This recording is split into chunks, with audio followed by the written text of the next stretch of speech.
And thanks to you at home for joining us this hour. This is the Declaration of Independence.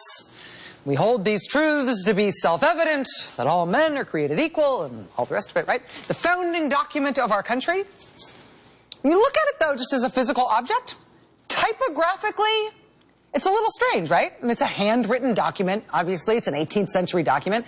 The lines all slope a little bit throughout the long body of the Declaration. The calligraphy is sort of, you know, it's very obviously handwritten.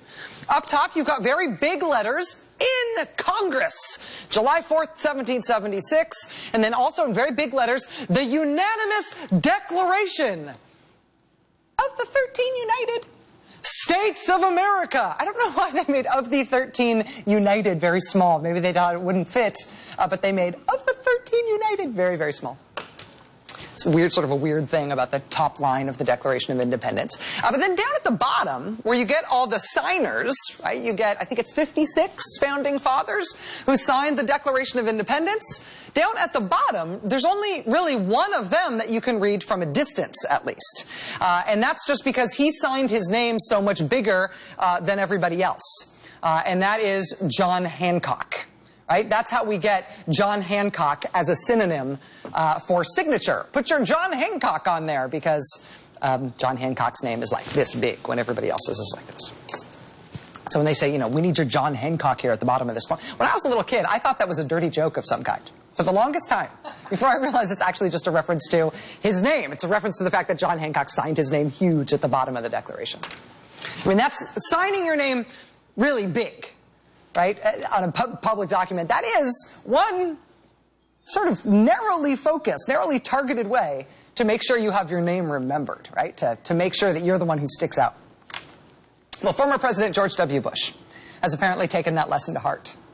I mean, if he's not going to be remembered for anything else, maybe it'll be for the fact that this is apparently how he signs his letters now. We didn't blow up the signature on this. And it's not like the letterhead doesn't have his name in big enough letters at the top, right? But look at that. George Bush has turned to graffiti in his post-presidency years. George W. Bush now signing things with a can of spray paint. This letter signed with great enthusiasm by former President George W. Bush. George W. Bush! It went out today as a fundraising appeal for the presidential campaign of his brother, Jeb. And that in itself is not an embarrassing thing. Unless, of course, you're the brother who launched your presidential campaign by telling everybody that they should think of you as a standalone candidate unrelated to your family.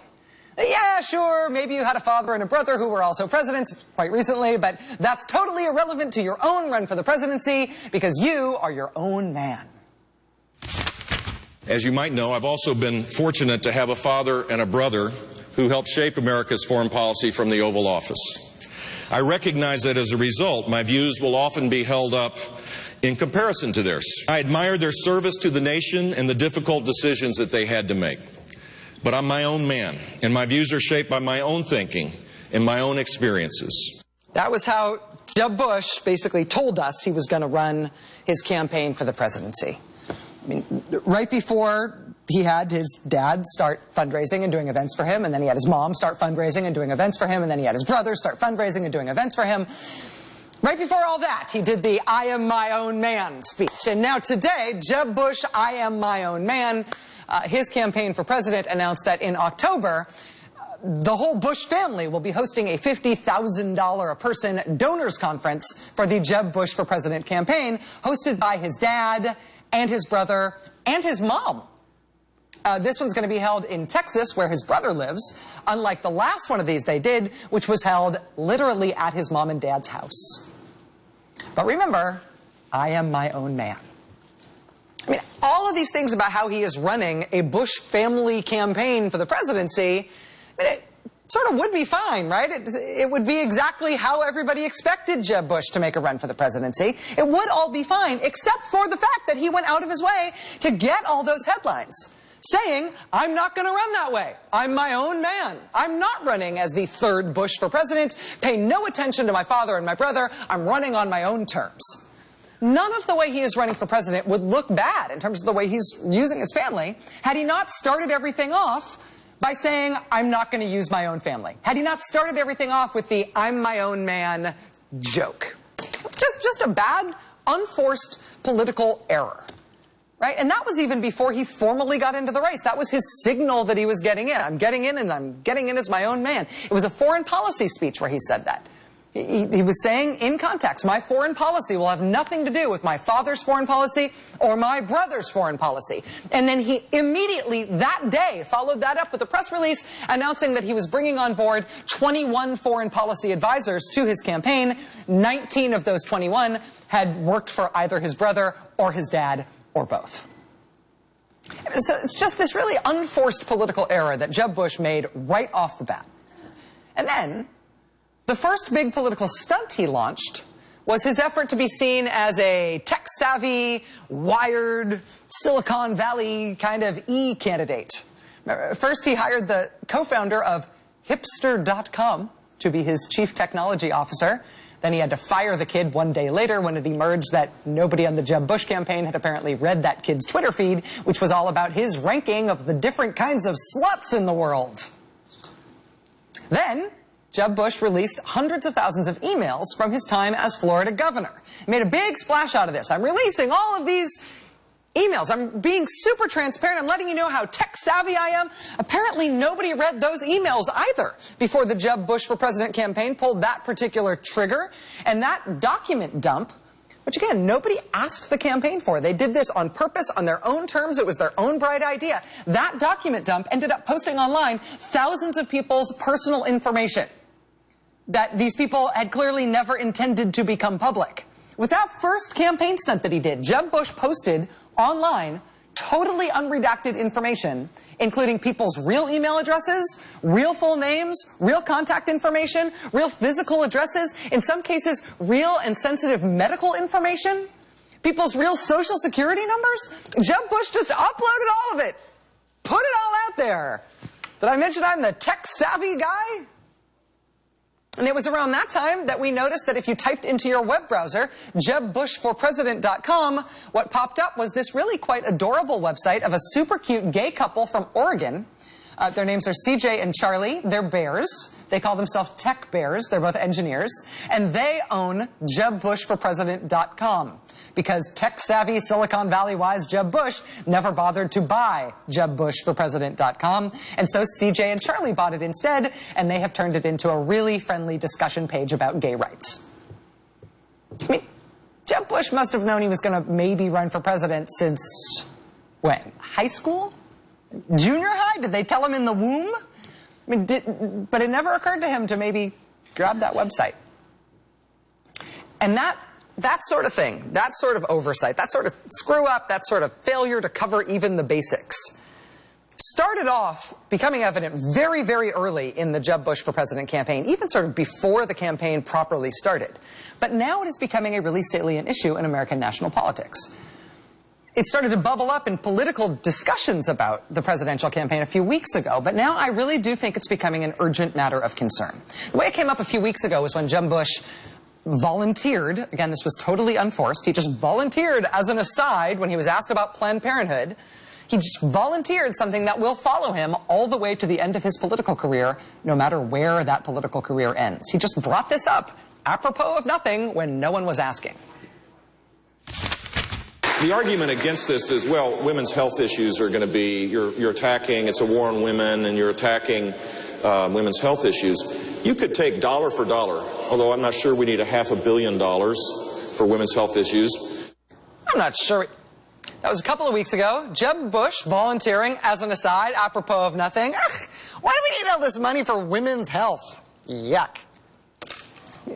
Whether or not you agree with him on that, that's the sort of thing that's obviously going to rub a lot of people the wrong way. Like maybe 53% or so of American voters who are women, all of whom have health of some kind. Why do we need all this money for the women's health? More to the point, though, just as a matter of political practice, Jeb Bush didn't have to bring that up. Nobody was asking him about that. That was just another unforced political error. At the Weekly Standard, a conservative writer named John McCormick responded to that mistake by saying, quote, "Isn't one benefit of an establishment candidate supposed to be that he's not going to make gaffes like this?" Jeb Bush, after he made that gaffe, did put out a written statement trying to take it back, taking back what he said about women's health. He said he misspoke about that.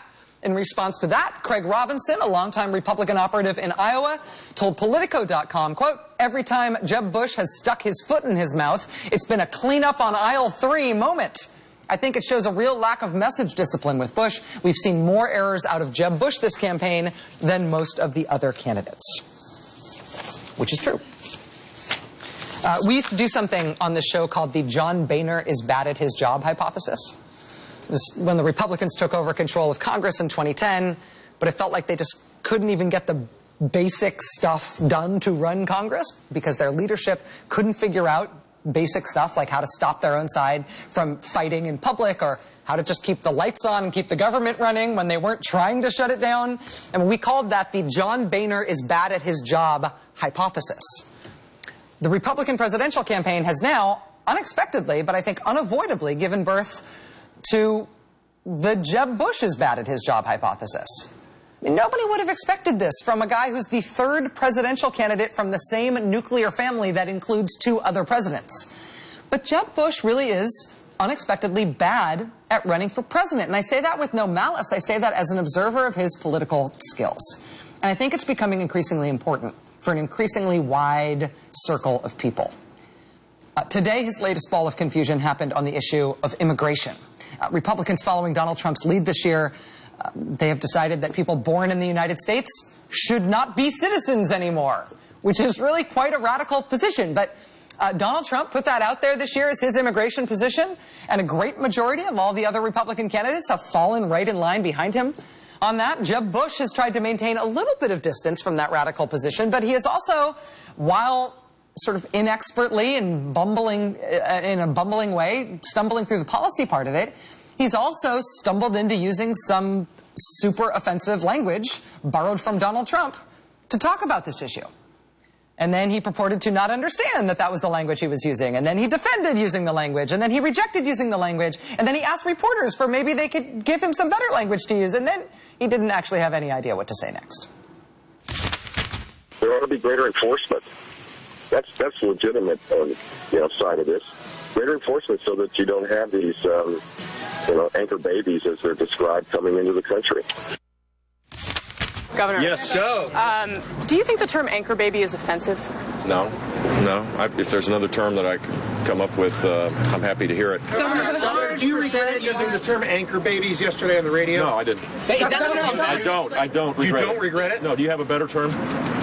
I'm asking you. Okay. You give me a better term and I'll use it. I'm serious. Governor. Don't yell at me behind my ear, though. Sorry about that. Governor, is that not bombastic language, anchor baby? Is that not bombastic? No, it isn't. Give me another word. Undocumented immigrants in the U.S. That's like a 7. That's not another word. That's a 7. A hard no Look, question. Here's the deal. What I said was it's commonly referred to that. That's what I said. I didn't use it as my own language. I didn't use it as my own language. He does not have his own language to use to describe what he was talking about. He would maybe like to borrow some from a reporter. Then he does not like what the reporter had suggested, and so he's not using the reporter's language or that other language that he used, but he does not mean because that was not his own language, even though he used it. Does anybody have any words I could borrow? He's Jeb Bush, and he's running for president, and he's his own man. Jeb Bush said before he decided to run that one of the factors he would consider in deciding whether or not he'd run for president is whether he could do it joyfully. He said if he could not run joyfully, he would not do it. He does not seem to be running joyfully. He does not seem to be having a good time. Part of the reason I think it hasn't seemed fun for him is because he has had a really hard time. I mean, he could not answer the world's most expected question about whether or not he would also have invaded Iraq like his brother did. He said he would have, and then he said he misheard the question, and then he said it was an offensive thing for him to answer that question, and then he said he wouldn't answer the question, and then he said, oh, no, actually, he wouldn't have invaded Iraq. It took him 4 days to unwind that one. At one point after that, he said he would phase out Medicare. He'd get rid of Medicare. Then he said he misspoke about that, too. He took that back. He went on Face the Nation on CBS one morning, and he got the retirement age wrong. At the beginning of July, he said in order to make his economic plan work, quote, Americans are going to have to work longer hours, which I think is what he meant. He never quite took it back, but boy, did that come out sounding wrong. Jeb Bush, whether you like him as a potential president or not, he has not turned out to be very good at the art of running for president. I mean, to the extent that really the only fun and sort of unexpectedly awesome thing from the campaign trail, from him running, is that he makes funny noises a lot. I mean, that's turned out to be, I thought it was going to be an amusing sidebar about him. Turns out that is his strong suit. That'll light up the Twitter. The Twitter universe, there's some heads exploding right now. It's, I can feel it, like, rather than, you know, just angry all the time. You know, I'm a candidate for President of the United States of America.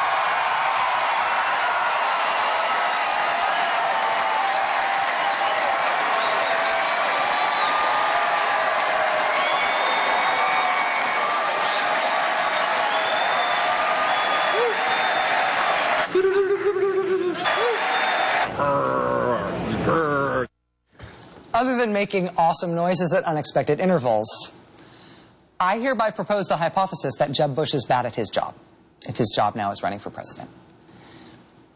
Part of it, to be fair, is that nobody's doing that great a job in the Republican field right now at running for president, except for Donald Trump, who was very clearly winning and winning by a lot. One of the people Donald Trump is happiest to talk smack about while he's winning is Jeb Bush. What's wrong with Jeb Bush is like Donald Trump's favorite topic.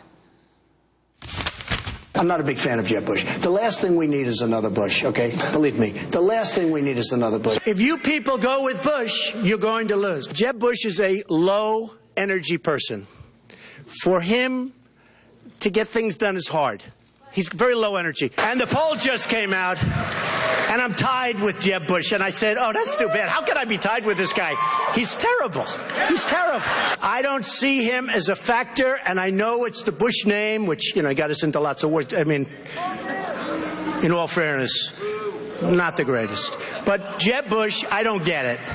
So when they said, Mr. Trump, you're in first place. Oh, that's good. You're tied with Jeb Bush. I said, that's not good. How could I be tied with this guy? You know, right down the road, thank you, right down the road, we have Jeb. Very small crowd. You know what's happening to Jeb's crowd, as you know, right down the street? They're sleeping. They're sleeping now. Donald Trump likes insulting a lot of the other candidates. He appears to like insulting Jeb Bush the most. He's also just dogging Jeb Bush in a way that appears to be driving Jeb Bush a little nuts. The Jeb Bush campaign had already announced this big event they wanted to do in Merrimack, New Hampshire last night. They'd already announced that Merrimack event when Donald Trump apparently looked at that and decided that he too would be in New Hampshire for his first town hall on that same night, at that same time, less than 20 miles away from the Jeb Bush event. Jeb Bush ended up turning out around 150 people at his little sleepover.